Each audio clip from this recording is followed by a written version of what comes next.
안녕하세요. 생명의 소중함을 눈앞에서 직접 목격한 40대 여자입니다. 요즘에는 비혼이다 아니면 아이가 없는 부부인 띵크다 하는 말이 많이 들려오는 것 같아요. 물론 그분들의 선택 모두 존중합니다. 결혼이나 아이가 필수인 시대는 아니니까요. 하지만 반대로 저와 남편처럼 간절하게 아이를 원하는 사람이나 원치는 않았지만 차마 아이를 지우지도 못해 출산을 하는 사람들 또한 있지요. 서로의 입장은 다르지만 공통점이 있다면 다들 생명을 귀하게 여긴다는 거 아닐까요? 적어도 제 주위 사람들은 모두 그랬습니다. 아이 생각이 없다는 사람들 중 대부분이 자신이 아이를 행복하게 키울 자신이 없어서 그렇다는 이야기를 했었거든요. 태어난 아이도 행복하지 않을 거라고요. 이렇게 새 생명을 대하는 태도가 저마다인 요즘 시대, 제가 겪은 가슴 찡한 사연 하나를 소개해보고 싶어 이렇게 글을 쓰게 되었습니다. 저는 지방광역시에 거주하고 있어요. 어릴 때부터 쭉 말이죠. 저는 위아래로 남자 형제가 한 명씩 있는 집안의 유일한 딸이에요. 그래서 그런지 아빠는 유독 다른 형제들보다 저를 애지중지하곤 하셨습니다. 너 지금 시간이 몇인데 이제 들어와? 벌써 10시라고. 너 혹시 남자애들 만나서 데이트 같은 거 하고 다니는 거 아니지? 저는 부모님을 무척 좋아했지만 아빠의 저런 모습은 좀 숨이 막혔어요. 그래서였을까요? 저는 25이란 이른 나이에 소개팅으로 만난 2살 많은 남편과 2년간의 비밀 연애 후 결혼을 하게 되었어요. 그때 당시에도 아빠의 반대는 꽤나 심했었어요. 아니 무슨 요즘 시대에 이렇게 일찍 결혼을 하려고 그래? 너 결혼이 어디 쉬운 건 줄 알아? 조금 더 네 부모 밑에서 애처럼 어리광 부리면서 살다가 아주 늦지막이 해도 늦지 않아. 하지만 결국 부모님은 제 고집을 꺾지 못했고 마지못해 결혼을 허락해 주셨습니다. 다행히 제 남편 될 사람을 마음에 들어 하셨거든요. 사람이 경박하진 않아 보이는구나.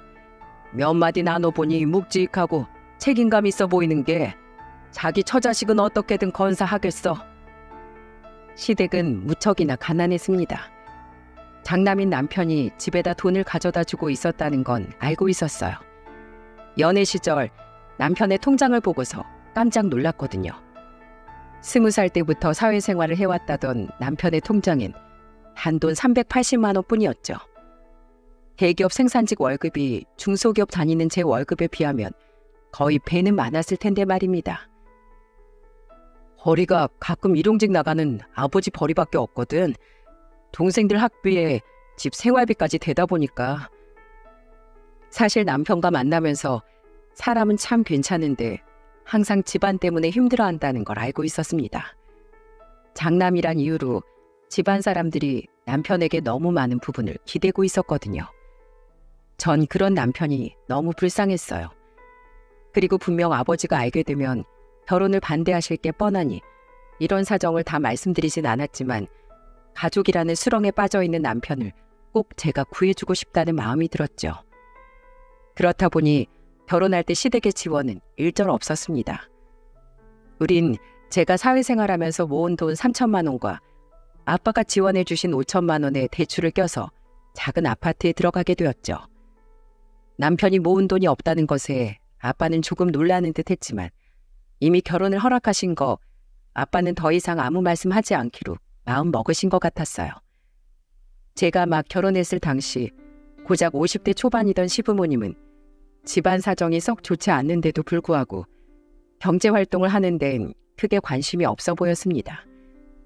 시부는 일주일에 2번 정도만 현장으로 일용직 일을 나갔고 시모는 아예 그마저도 안 왔었죠. 게다가 대학생이던 시동생의 등록금을 남편이 전부 내주었다고 하더라고요. 첫째 시누이는 미용학원에 다닐 거네, 네일학원에 다닐 거네 하며 남편에게 학원비를 뜯어갔었는데 실제로 자격증이 남아 딴 직종이 단 하나도 없었다더군요. 처음 몇 번만 열심히 학원을 나가다가 자기와 적성이 안 맞는 것 같다며 그만두기 일쑤였고 환불받은 학원비는 쇼핑하고 친구들과 노는데 전부 다 가져다 썼었다네요. 그나마 일찍이 서울로 혼자 올라가 살던 둘째 시누이는 시댁 식구들 중 유일하게 우리 결혼식 때 축의금을 냈던 사람이기도 했습니다.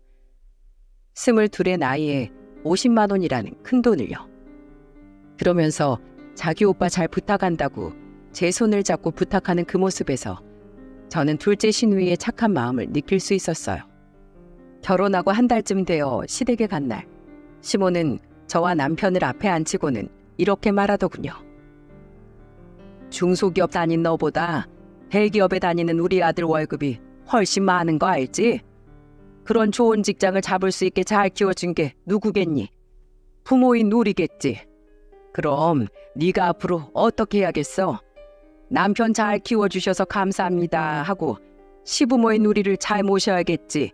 그렇지? 더도 말고 덜도 말고 아직 네 시동생이랑 시누들도 어려서 돈 들어갈 때가 많으니까 월에 150만 원씩만 보내라. 결혼한 자식에게 다달이 150만 원씩 달라는 시부모의 말이 참 뻔뻔하게 느껴졌어요. 저것도 자신이 선심 쓰는 듯이 말하는 시모의 태도를 보며 저는 그동안 남편이 이 집에서 당했을 부조리들이 그려져 속이 답답해졌죠. 저는 시모에게 단호하게 대답했어요.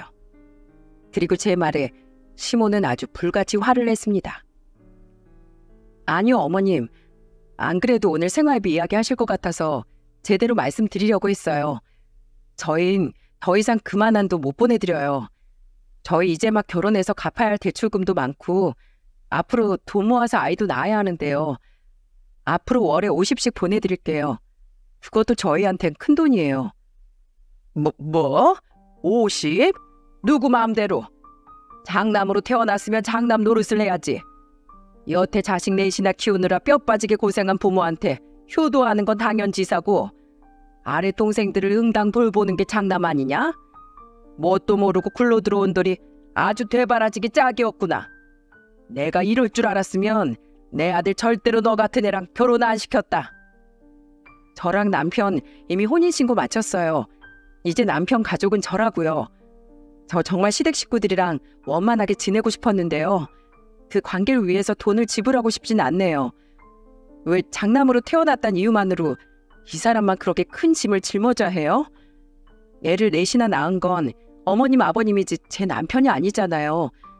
제 판단에 제 남편 이만큼 희생시킨 걸로 어머님 아버님께선 제 남편한테 키워준 값은 톡톡히 받으신 것 같네요.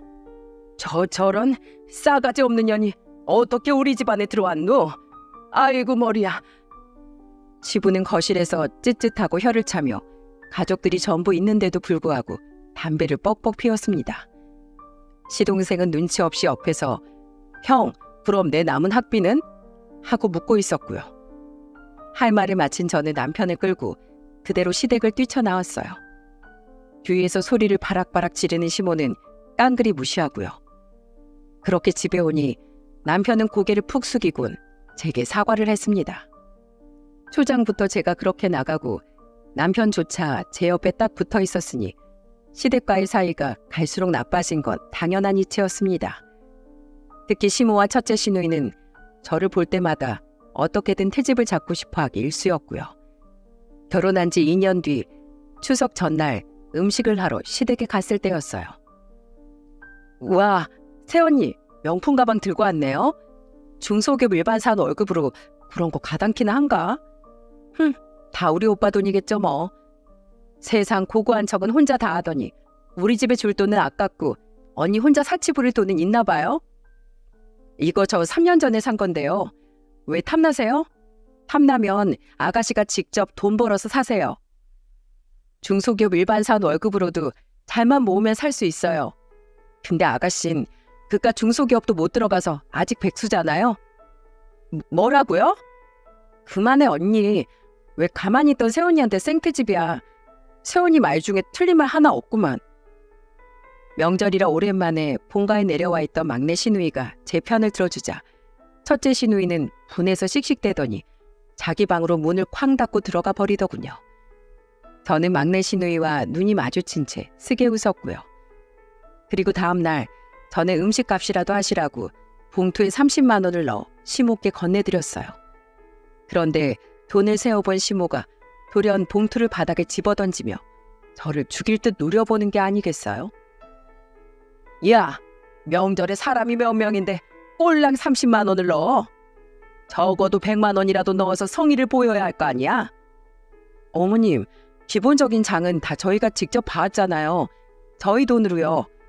그리고 저희가 매달 50씩 드리고 생신 때는 거의 100만 원씩은 더 얹어드렸는데 이 이상은 저희도 형편이 좋지 않아서 버거워요. 근데 이게 어디다 대고 자꾸 말대꾸야? 야, 너 시댁이 웃음냐? 어? 순식간이었습니다. 시모의 돌발 행동에 집안 사람들 모두 너무 놀라서 거실로 뛰쳐나왔죠. 엄마! 바로 시모가 분에 못 이겨 돈봉투로 제 뺨을 세차게 내리쳐버린 겁니다. 어안이 벙벙해서 어버버 하고 있는데 남편이 달려와 제 앞을 막아서며 소리쳤어요. 엄마, 도대체 왜 이래? 어? 이 사람이 뭘 그렇게 잘못했다고? 이 사람만 보면 못 잡아먹어서 안달이냐고? 30만 원이 적어? 그럼 다시 줘. 가져갈게. 처가댁에선 어떻게든 우릴 도와주고 싶어서 갈 때마다 우리 돈 한 푼 못 내게 밥 사주시고 용돈 주시고 하는데 도대체 우리 집은 뭐야? 나한테 무슨 억하심정이 있어서? 나 이제 이 집 안 와. 절대로. 그렇게 우린 그대로 시댁을 나왔고 남편은 정말로 이후로 시댁의 발길을 끊었습니다. 시댁에 매달 보내던 50만 원의 용돈도 끊었고요. 시모가 몇 번이나 남편에게 전화를 했지만 남편은 이후 시모의 전화를 일절 받지 않더군요. 정말 이래도 되나 싶었지만 처음으로 남편이 정말 독하게 마음을 먹은 것 같아 저는 남편을 말리지 않았어요. 그리고 우린 막내 신우이하고만 가끔 연락을 주고받으며 지내게 되었죠. 하지만 시댁 문제 이외에도 우리 부부에게 또 한 가지의 고민이 있었습니다. 바로 아이가 영 생기지 않는다는 거였어요. 자연적으로 아이가 생기길 기다린 지 3년이 지나자 우리 부부는 산부인과를 다니기 시작했습니다. 그때 저는 원인 불명 난임이라는 판정을 받았죠. 하지만 아직 젊으니 열심히 노력해보자는 의사의 말에 저와 남편은 희망을 잃지 않고 갖은 노력을 하기 시작했어요. 처음엔 인공수정을 4번이나 시도했지만 장기간의 노력에도 결국 실패를 해버리고 말았죠. 이후엔 시험관까지 2번이나 실패했고요. 남들은 애를 둘이든 셋이든 잘만 낳던데 왜 우리 부부에게만 임신이 이렇게 힘겨운 일이 된 건지 정말 하늘이 원망스러웠어요. 그렇게 남편과 결혼한 지 5년이 흘렀습니다. 그날은 유독 제가 많이 들떠 있었어요. 결혼 5주년을 맞아 남편이 분위기 좋은 레스토랑을 예약까지 해두었거든요.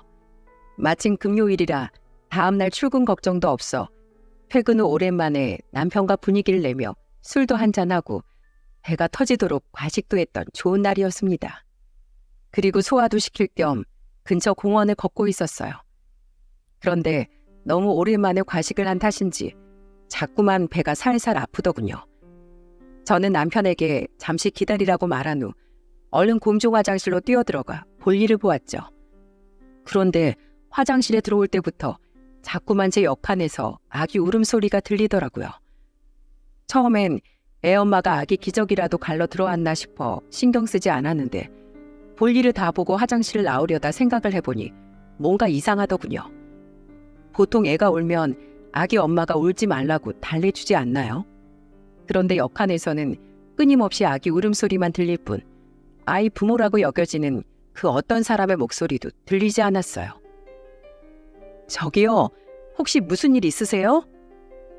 혹시나 싶어 그 칸의 문을 두드려봤지만 여전히 아기 울음소리만 들릴 뿐 아무런 대답도 들리지 않더군요. 설마 귀신일까 싶어 무섭기도 하고 진짜 아기 울음소리라면 어쩌나 걱정도 되어 저는 밖에서 저를 기다리고 있던 남편에게 전화를 걸었어요. 여보, 여기 화장실 좀 와봐. 여기 문 닫힌 칸에서 자꾸 아기 울음소리가 들리는데 무슨 일이냐고 물어도 아무도 대답을 안 해. 사람이 쓰러졌든 뭐든 무슨 일이 생긴 것 같아. 놀란 남편은 곧바로 화장실로 달려왔습니다. 그리고 남편은 소리가 들리던 곳 옆칸의 변기를 밟고 올라갔어요. 그런데 이상했습니다. 올라가서 소리가 들리던 칸을 내려다보던 남편의 몸이 벼랑간 덜덜 떨리는 게 아니겠어요? 이게 뭐야? 왜? 무슨 일인데? 곧이어 정신을 차린 남편은 힘겹게 위로 올라가 옆칸으로 넘어가기 시작했습니다.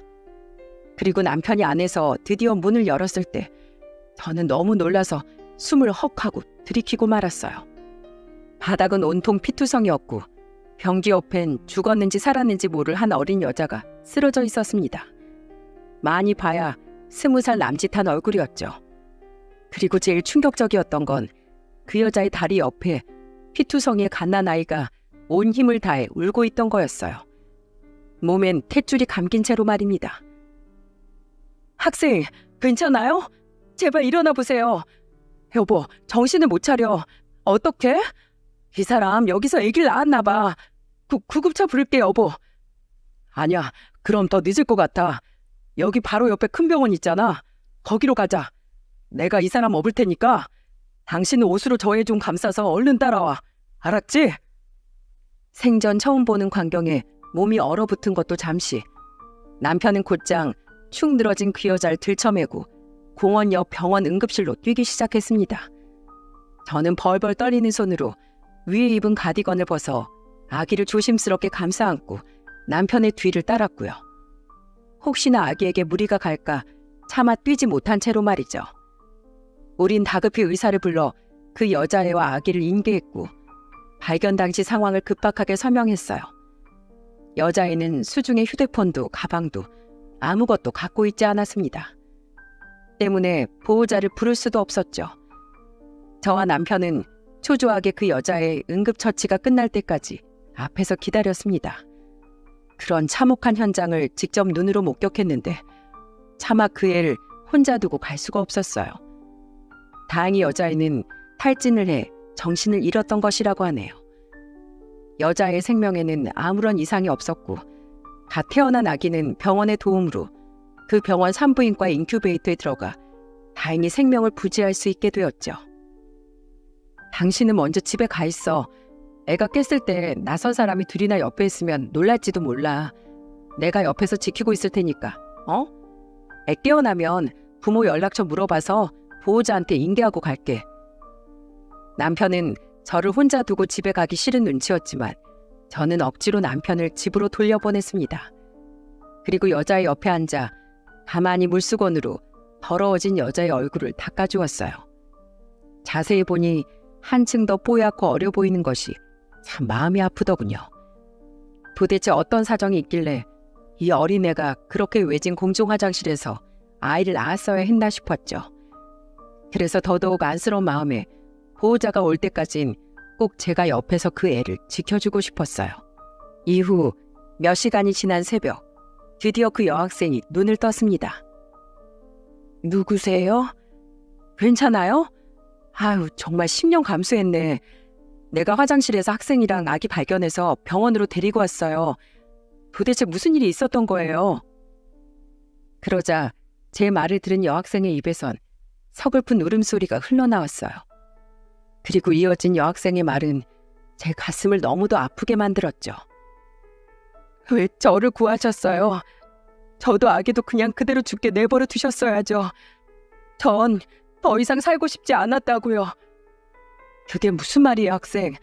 왜 그런 무서운 소리를 해요? 무슨 사정인지 몰라도 소중한 생명을 일단 낳았으면 같이 어떻게든 잘 살아갈 생각부터 해야지. 우선 부모님 연락처부터 불러봐요. 내 휴대폰으로 전화드리게. 학생 휴대폰을 못 찾아서 부모님도 못 불렀어요. 부모님이 지금 얼마나 걱정을 하고 있겠어요. 하지만 제 말에 여학생의 표정은 돌연 무섭게 굳어버리더군요. 그리고 제 말에 대한 여학생의 대답을 듣는데 저는 너무도 깜짝 놀라고 말았어요. 저 가족 없어요. 네? 가족이 없다고요? 그 한마디를 툭 던진 여학생은 입을 꾹 다물고 제가 있던 곳 반대편으로 고개를 획 돌리더군요. 그 모습을 보아하니 정말로 가족이 없는 것 같지가 않았어요. 도리어 뭔가를 숨기는 듯한 태도였죠. 진짜 무슨 사정이 있어도 단단히 있는 것 같았습니다. 여학생은 다시 고개를 돌려 제게 물었어요. 아줌마 안 가세요? 가긴 어딜 가요. 이렇게 보호자도 없는 아픈 학생 놔두고. 제 애는 어딨어요? 병원에서 도와주셔서 지금 이 병원 산부인과 인큐베이터에 있어요. 제가 좀 전에 갔다 왔어요. 건강한 아들이래요. 왜요? 보고 싶어요? 제 말에 여학생은 다시 눈물을 또르르 흘리더군요. 그 모습이 너무 짠해 보여 저는 여학생의 손을 가만히 잡아주었어요. 도대체 아직 어린 학생한테 무슨 고된 사정이 있었길래 이럴까? 학생 이야기하기 싫으면 내 이야기나 해줄까요? 나는 결혼 5년 차인데 어떻게 가진 방법을 써도 아이가 안 생겼어요. 배에 주사 놓는 거? 처음에 아팠지. 그 뒤엔 나 자신이 엄마 될 자격도 없는 사람인가 싶어 죄책감에 고통도 느껴지지 않더라고요. 그리고 이건 내 남편도 모르는 일인데 나 너무 간절해서 무당한테도 갔었어요. 거기서 500만 원이나 하는 부적을 사왔었는데 결국 아무런 효과도 보지 못했죠. 돈은 돈대로 쓰고 상처는 상처대로 받고 그때 내 자신이 너무 한심스럽고 싫어서 나 얼마나 울었는지 몰라요. 근데 그렇게 간절했던 저와 다르게 학생은 임신도 하고 그 아기도 건강하게 낳았잖아요. 학생도 아기를 키우고 싶어서 어떻게든 낳은 거 아니에요? 맞아요. 제 이야기를 들은 여학생은 눈물을 후두둑 떨구며 고개를 끄덕였습니다. 저는 여학생의 눈물을 가만히 닦아주며 다시 물었죠. 그래요. 그러니까 이제 무슨 사정인지 나한테 말 좀 해봐요. 뭘 알아야 나도 학생을 도와주죠. 결국 여학생은 제게 마음을 열어주었는지 자신의 사정을 털어놓기 시작했습니다. 그런데 그 사정이라는 것이 가히 그 나이에 겪기엔 다소 잔인했더라고요. 저 의대생이거든요. 제 남자친구는 이 지역 4년제 사립대 다니는 일반 학생이었고요. 저희 아버지는 이 지역 시의원인데 남의 눈을 굉장히 신경 쓰는 분이세요. 그래서 제가 학벌 집안 전부 평범한 그 남자친구 만나는 걸 무척이나 반대하셨지요. 그러다 성인 되고 얼마 안 되어서 제가 임신을 하게 됐는데 아빠가 글쎄 저한테 뭘 했는 줄 아세요? 학생이 중요한 시기에 공부를 해야지. 내가 이러라고 비싼 과외니 학원에 돈 쏟아부으면서 너 의대생까지 만들어 놨는 줄 아냐. 왜 그런 보잘것없는 놈을 만나다 임신까지 해서 자기 얼굴에 먹칠을 하냐. 사람은 모쪼록 급이 맞는 사람을 만나야 한다. 인생 망치고 싶지 않으면 당장 애 지워라. 정말 귀에서 피가 날 것 같았어요. 저도 성인이니까 애 낳고서도 충분히 공부할 수 있다고 아빠한테 울면서 말했는데 아빠는 제 말을 도통 들을 생각도 없으시더라고요. 도리어 너도 딸 낳아보라고. 집도 가난하고 보잘것없는 그런 놈한테 귀하게 키운 딸을 시집 보내고 싶겠냐고 소리까지 지르셨죠. 솔직히 여학생의 이야기를 듣는데 결은 조금 달랐지만 제 친정 아버지 생각이 많이 났어요. 그리고 말이 조금 심하다고 생각하긴 했지만 여학생 부친의 입장 또한 어느 정도 이해가 되었고요. 그래도 저는 하고 싶은 말을 꾹 참고 여학생의 말을 계속해서 경청했습니다. 근데 애 가진 지 6개월 만에 남자친구가 저한테 이제 그만 헤어지자고 하는 거예요. 너무 놀라서 그게 무슨 소리냐고 엉엉 울면서 남자친구를 잡았죠. 그때 남자친구가 저한테 뭘 했냐면 말이에요. 너희 아버지가 따로 날 찾아와서 1년치 학비만큼의 돈을 주고 가셨어. 이거 받고 너랑 헤어지라고. 우리 집에서 그 정도 돈은 엄청나게 큰 돈인데 말이야. 그때 너희 집안하고 우리 집 차이를 뼈저리게 느꼈어. 그러니까 그만하자. 이렇게 말하더라고요. 너무 충격받고 화가 나서 부모님이 잠든 사이에 저 그 집에서 도망쳤어요. 하다 그깟 돈 좀 있다고 그걸로 사람을 깔아뭉갠 나빨 더 이상 보고 싶지 않았거든요. 가진 돈도 별로 없어서 고시원으로 들어갔는데 워낙에 창문도 없고 답답한 곳이다 보니까 공원으로 종종 산책을 나갔어요. 어제도 평소처럼 산책을 하다가 갑자기 산통이 와서 급하게 화장실로 들어갔던 거고요. 이야기를 다 듣자 너무도 화가 나더라고요.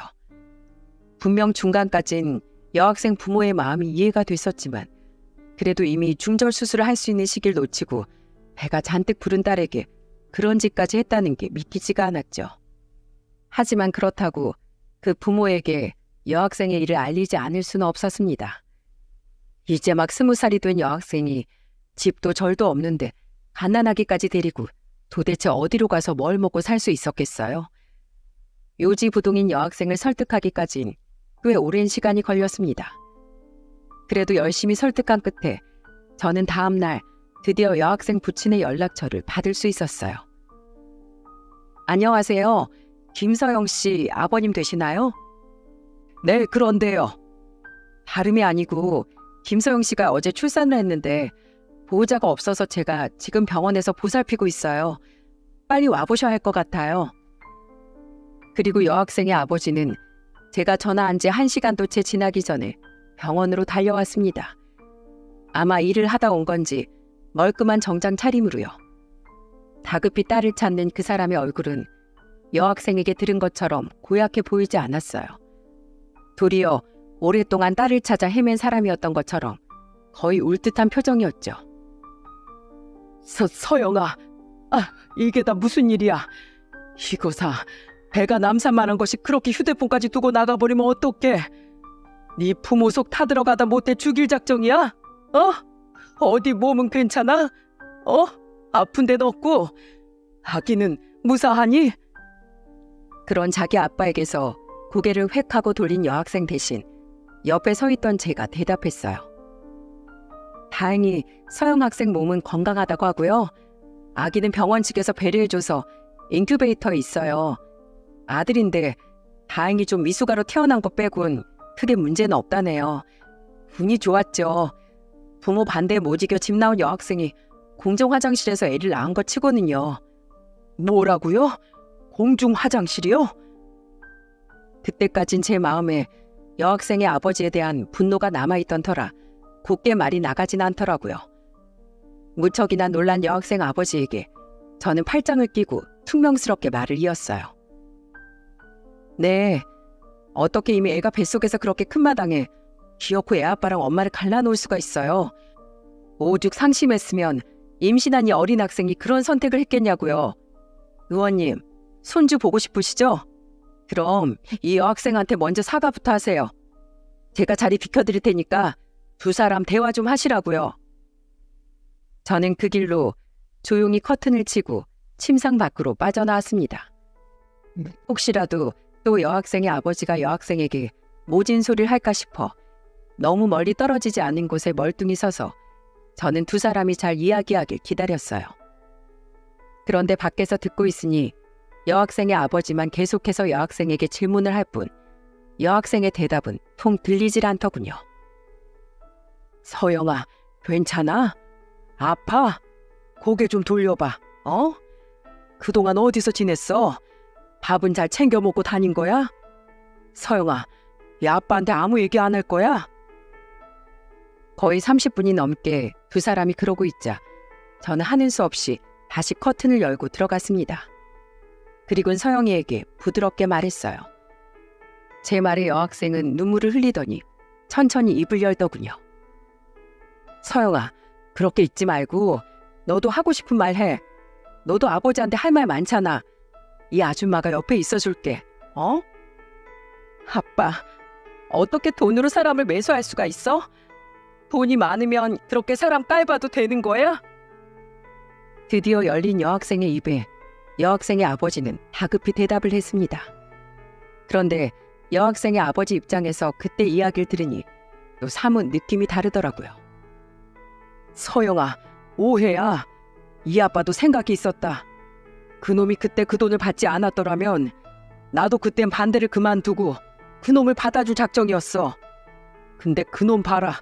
그놈이 너한테 뭐라고 이야기했는지 모르지만 그때 그놈은 내가 들어있는 돈 액수를 말해주니까 입이 귀에 걸려서 좋다고 받아가더라. 당장 너랑 헤어지겠대. 그런 놈한테 내가 어떻게 널 보내줄 수 있었겠니? 호연이가 정말 그랬다고? 거짓말하지 마. 그럼 왜 그때 나한테 그렇게 얘기를 안 해줬는데? 아빠가 그렇게 말해줬으면 나도 걔한테 어느 정도 정을 뗄 순 있었을 거 아니야. 내가 어떻게 그러니? 그 이야기 들으면 분명히 네가 상처받을 게 뻔한데 그냥 내가 더 나쁜 부모가 되는 게 낫지. 아빠도 너처럼 불타는 청춘일 때가 있었고 사랑에 목맬 때도 있었어. 근데 서영아, 아빠가 너보다 먼저 길게 살아보니까 삶이라는 게 그리 녹록지 않더라. 시간이 흐를수록 현실을 직시해야 한다는 게 뼈저리게 느껴져. 아빠가 그래서 너한테 그렇게 모질게 굴었어. 여학생은 드디어 상체를 일으켜 똑바로 앉아서 자기 아빠를 바라보더군요. 여학생은 펑펑 울며 아버지에게 말했죠. 여학생의 아버지는 결국 고개를 푹 숙이고 말았고요. 아무리 그래도 그렇지. 아빠가 나한테 맨날 윽박지르기만 했지. 언제 한번 따뜻한 말 해준 적 있어? 아빠가 그러는데 내가 아빠 마음을 어떻게 알아? 맨날 의대 가라고 공부나 시켰지. 언제 나랑 같이 여행 한번, 아니 하다못해 식사라도 한번 같이 한 적이 있었냐고. 맨날 시의원한답시고 밖으로만 돌아다녔잖아. 가족도 못하면서 무슨 나란 일을 한다고 해. 그래, 네 말이 다 맞다. 내가 너무 앞만 보고 달렸다. 내가 정말 미안하구나. 두 사람은 그렇게 마주 앉아 펑펑 눈물을 흘렸습니다. 얼마 뒤 집에서 달려온 듯한 여학생의 어머니도 황급히 병실로 달려와 여학생을 끌어안고 엉엉 울었어요. 그리고 그들은 저에게 연신 감사의 인사를 했죠. 저희 딸, 저희 손주 구해주셔서 정말 감사드립니다. 이 은혜를 어떻게 갚아야 할지요? 의원님, 저도 이 지역 시민이에요. 이웃에게 그런 일이 생겼는데 그냥 지나칠 시민은 없을 거예요. 전 당연히 제가 해야 할 일을 했을 뿐입니다. 간호사 선생님께 말씀드리면 산부인과에 있는 손주 보실 수 있을 거예요. 그럼 부모님도 오셨으니 전 이만 돌아갈게요. 그리고 아버님, 시민을 지켜주시는 것도 좋지만 가족도 꼭 소중히 여겨주세요. 세상에서 제일 중요한 건 내 가족이잖아요. 저는 그 길로 조용히 병원을 빠져나와 집으로 돌아왔습니다. 남편이 눈이 빨개진 채 돌아온 저를 보며 궁금한 듯 묻더라고요. 저는 그런 남편에게 자초지종을 전부 설명해 주었죠. 그 집 부모들 다 좋은 사람이었더라.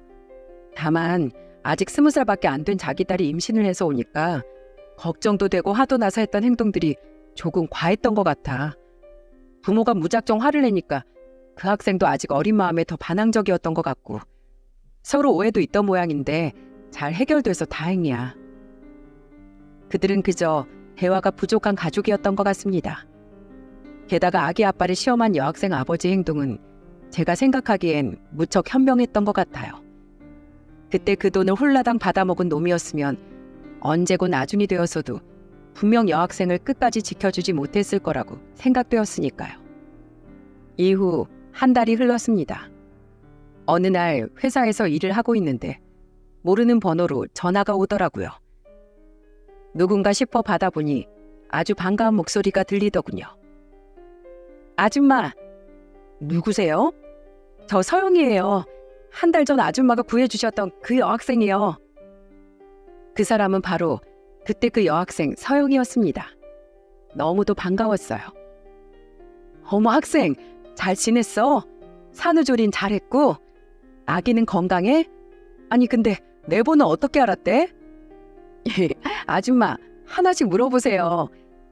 그때 아줌마가 아줌마 휴대폰 번호로 저희 아빠한테 전화하셨잖아요. 그래서 알고 있었죠. 저 몸도 잘 추슬렀고 우리 아들도 건강해요. 육아는 엄마가 많이 도와주고 계세요. 덕분에 저 다음 학기엔 학교에도 다시 복학도 하게 됐어요. 그래, 아유 잘됐다, 잘됐어. 그러더니 서영이는 제게 식사 대접을 하고 싶다고 하더군요. 처음엔 됐다고 거절을 했지만 서영이가 한 삭고 사겠다고 고집을 부렸던 터라 우린 그날 저녁 한 돈가스 집에서 만나게 되었어요. 서영이는 그때 봤을 때보다 얼굴이 많이 좋아 보였습니다. 원래 밝은 성격인지 성격도 한층 쾌활해졌고 표정도 밝고 제법 살도 오른 것이 참 보기 좋았어요. 저랑 제 아들 아줌마 없었으면 정말 큰일 날 뻔했어요. 그리고 아줌마 덕분에 저희 아빠랑도 화해할 수 있었어요. 정말 감사해요. 저희 아빠 요새 어떤 줄 아세요? 예전엔 골프니 술 약속이니 집에서 통 모습을 보기 힘들었는데 요샌 완전 가정에 충실하세요. 아무리 바빠도 아침은 어떻게든 저랑 드시려고 벌개진 눈으로 새벽같이 일어나시고 저녁도 웬만하면 집에 와서 가족들과 함께 드시려고 노력하고 계세요. 술도 많이 줄이셨고요. 그래서 저희 집엔 요새 웃음소리가 끊이질 않아요. 이게 다 아줌마 덕분이에요. 아줌마 말대로 저희 가족이 정말 대화가 많이 부족했던 것 같아요. 우리 가족이 화목해질 수 있는 길을 열어주셔서 정말 감사드립니다. 그리고 이거 선물이에요. 서영이는 쇼핑백 하나를 내밀었어요. 그리고 그곳에는 정말 예상치도 못한 물건이 들어있었죠. 어? 아니 이거 아기 옷이랑 신발 아니야. 이걸 왜 나한테? 나 아기 없다고 말했잖아. 그래서요. 아줌마가 제게 다시 희망을 주셨잖아요. 그래서 저도 아줌마께 꼭 희망을 드리고 싶었어요. 아줌마처럼 좋은 분에겐 언젠간 꼭 하늘이 선물을 주실 거예요. 그리고 저 산부인과 전문의가 되기로 마음먹었어요. 이번 일로 산부인과 의사 선생님들이 얼마나 대단하고 위대한 일을 하는지도 알게 됐고 저도 꼭 여러 사정을 가진 산모들을 도와주고 싶어졌거든요. 그래? 기특하다. 정말 기특해. 그리고 이 선물에 담긴 네 마음도 감사하게 잘 받을게. 나도 포기하지 않고 열심히 노력할게. 정말 고마워. 이후 저는 서영이와의 만남을 줄곧 이어갔습니다. 대학을 졸업한 서영이는 인턴, 레지던트 과정을 거쳐 드디어 산부인과 전문의 시험에 합격했어요. 저와 처음 만난 지 12년 만에 말이죠. 그 과정을 옆에서 쭉 지켜보았기에 서영이가 얼마나 많은 노력을 했는지 아는지라 저는 서영이가 한 대형 산부인과의 페이닥터로 취업했을 때 진심으로 축하를 아끼지 않았습니다. 저는 서영이와 서영이 아들에게 뷔페에서 축하턱을 거하게 냈어요. 축하해 김서영. 고마워요 아줌마. 기태 너도 얼른 아줌마 감사합니다 해. 감사합니다 아줌마. 정말 아줌마 아니었으면 제가 전문의는커녕 우리 아들이랑 같이 이 자리에 앉아있지도 못했을 거라고 생각하면 등골이 오싹해요. 병원 일도 좋지만 저 요새 정말 기태 잘하는 거 바라보는 낙으로 산다니까요. 저는 서영이의 말에 쓰게 웃었어요. 왜냐하면 어느덧 42살이 된 전 결국 임신에 성공하지 못했거든요.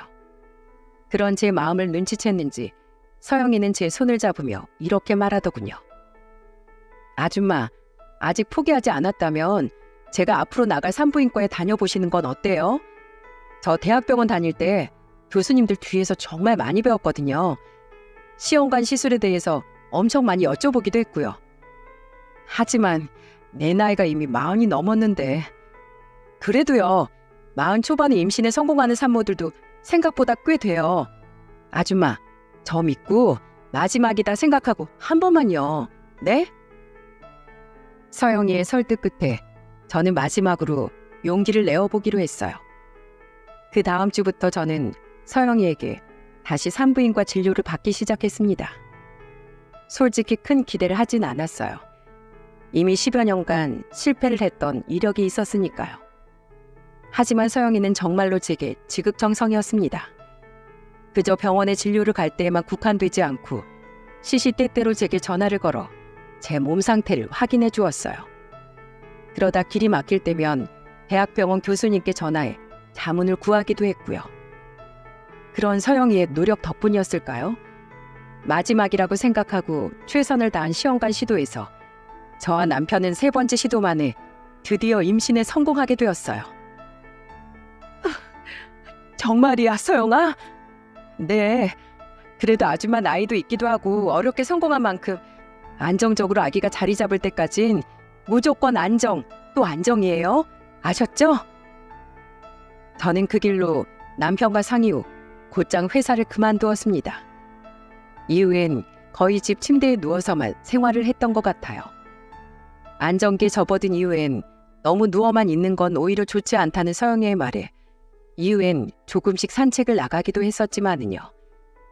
그렇게 2년이라는 시간이 흘렀습니다. 제 딸은 벌써 돌이 훌쩍 지났어요. 남편은 일만 끝나면 집으로 달려와 딸 옆에서 떨어질 줄을 모릅니다. 아직도 딸이 우리 곁으로 찾아와 준 게 믿기지 않는다며 남편은 가끔 딸의 얼굴을 보고 눈물을 흘리기까지 해요. 그리고 저 또한 막상 딸을 낳아보니 일전에 저희 아빠나 서영이 아버지가 왜 그렇게 딸을 애지중지 과보하려고 했었는지 알 것 같더라고요. 제 남편은 벌써부터 우리 딸이 다 커서 결혼할 생각만 하면 눈물부터 난다는데 저는 그 말이 웃겨서 그만 웃고 말았죠. 지금은 가족을 더 소중히 하고 싶다며 국회의원을 그만두고 사업을 시작하신 서영이 아버지는 제 딸의 첫 돌 때 500만 원이라는 축의금과 금반지를 보내셨어요. 처음엔 너무 부담스러운 마음에 거절하려고 했는데 서영이가 제게 이러더군요. 아빠가 절대 돌려받아오지 말래요. 자기 자식과 손자 둘을 다 살려준 사람에게 이 정도는 아무것도 아니라고요. 대신 다음에 아줌마랑 같이 식사나 한번 하자세요. 감사해라. 알겠어. 그럼 잘 받을게. 근데 서영이 너 언제까지 나한테 아줌마라고 할 거야? 그냥 언니라고 해. 내가 너무 나이 들어 보이잖아. 이후 서영이는 한동안 어색해하더니 언제부턴가 정말로 제게 언니라고 부르더라고요. 10살 차이인데 언니는 좀 너무했나 싶긴 하지만 그래도 전 정말 10년이 넘게 서영이를 제 동생처럼 생각했으니 아줌마보단 언니라는 호칭이 좋네요. 제 형제들과 부모님, 특히 아빠는 저희가 집에 갔다 하면 무조건 버선발로 마주 올라오십니다. 하나 조금 서운한 게 있다면 말이죠. 이제 아빠가 그렇게 애지중지하던 저보다 제 딸을 더 반기신다는 거예요. 아구구, 우리 채린이 왔어요? 할부지 해봐, 어? 야 상이야, 너 오늘 나랑 채린이 사진 좀 많이 찍어줘라. 그래야 채린이 다시 만나기 전까지 그 사진들 보면서 버틸 것 아니냐. 결혼한 오빠나 남동생은 각각 아들을 한 명씩 낳았거든요. 그러다 보니 딸을 좋아하시던 아빠는 제 딸이 그렇게 예쁠 수가 없는 모양이더군요. 그리고 딸의 돌이 조금 지났을 때 저는 남편에게 진지하게 이야기를 했습니다. 당신네 부모님 정말 영영 안 볼 거야? 연락 한번 드려. 손주가 생겼다는 사실 정도는 알고 계셔야 하잖아. 남편은 머뭇거리더니 그날 저녁 시모에게 전화를 하더군요. 그렇게 아주 오랜만에 방문하게 된 시댁의 모습은 이전과 많이 변해 있었습니다. 시모와 시부의 머리엔 어느새 흰머리가 제법 많이 생겼더라고요. 주름도 많이 늘고 나이가 들어 몸도 많이 왜소해진 것이 그저 고약하게만 보였던 이전과는 다른 느낌을 주더군요. 네 남동생은 결혼해서 서울 가서 살고 첫째 여동생은 결혼한 지 3년 만에 애 없이 이혼해서 지금 그쪽 지방에서 혼자 산다. 막내는 너희랑 연락하고 지낸다며? 네, 둘째 아가씨 작년에 개인 커피숍 차렸다고 하더라고요. 걔는 아직도 결혼 생각 없대니? 물어봤는데 아가씨는 혼자가 좋다고 하시네요. 시동생은 서울에서 처가살이를 하고 있다고 합니다. 처가 돈을 끌어다 사업을 시작했는데 워낙에 준비 없이 시작한 일이라 금세 말아먹었다고 하네요. 살던 집까지 날리고 말이죠. 첫째 시누이는 이혼 후 시부모 집에 내려와 돈만 축내며 먹고 자고 하다가 보다 못한 시모가 쫓아냈고요. 걔는 언제 철이 들런지. 얘가 채린이냐? 내가 한번 안아봐도 되겠어? 저는 머뭇거리다 딸을 시모에게 넘겨주었고 시모는 칭얼거리는 제 딸을 조심히 안아들고는 가만히 얼굴을 들여다보시더라고요. 그리고는 딱 한마디를 하시는데 왜인지 그 말이 너무도 뭉클했습니다. 너희 얼굴이 딱 반반씩 섞인 게 예쁘구나. 그동안 마음고생 많았다. 이후 저와 남편은 다시 시댁과 왕래를 시작했습니다. 묵혀온 세월이 있어 아직 자주 찾아뵙지 못하지만 확실히 나이가 들어선지 시부모님은 이전과 많이 달라지셨더군요. 이대로 조금씩 시간이 흐른다면 시부모님과도 원만한 사이로 남을 수 있을 것 같아 언젠가 다가올 그날을 손꼽아 기다리는 중이랍니다. 여러분, 인과관계라는 게 참 신기한 것 같아요. 제가 과연 20살이었던 서영이를 그냥 병원에 내버려 두고 나왔다면 지금 제 곁에 우리 딸아이가 찾아올 수 있었을까요? 아니, 그 전에 제가 남편과 공원을 산책하지 않았다면요? 남편이 그때 결혼 5주년 기념으로 레스토랑을 예약하지 않았다면 말입니다. 아마 서영이와 서영이의 아들 또한 이 세상에 없을 수도 있었겠네요. 서영이의 부모님 또한 자식과 손주를 잃었을 테고요. 그래서 저는 요즘 더욱 세상을 선하게 살아가려 노력하고 있습니다. 사람의 선의가 몇 사람의 인생을 바꿀 수 있는지 몸소 그 기적을 체험해 봤으니까요. 그러니 여러분도 저처럼 어려움에 처한 사람들을 못 본 척 하지 마시고 꼭 선의를 베풀어 보세요. 그렇다면 여러분의 선한 영향력이 언젠간 세상을 돌고 돌아 여러분께 기적으로 돌아올지도 모르니까요. 그럼 제 긴 사연 들어주신 여러분께 감사의 말씀을 드리며 이만 사연을 마치겠습니다.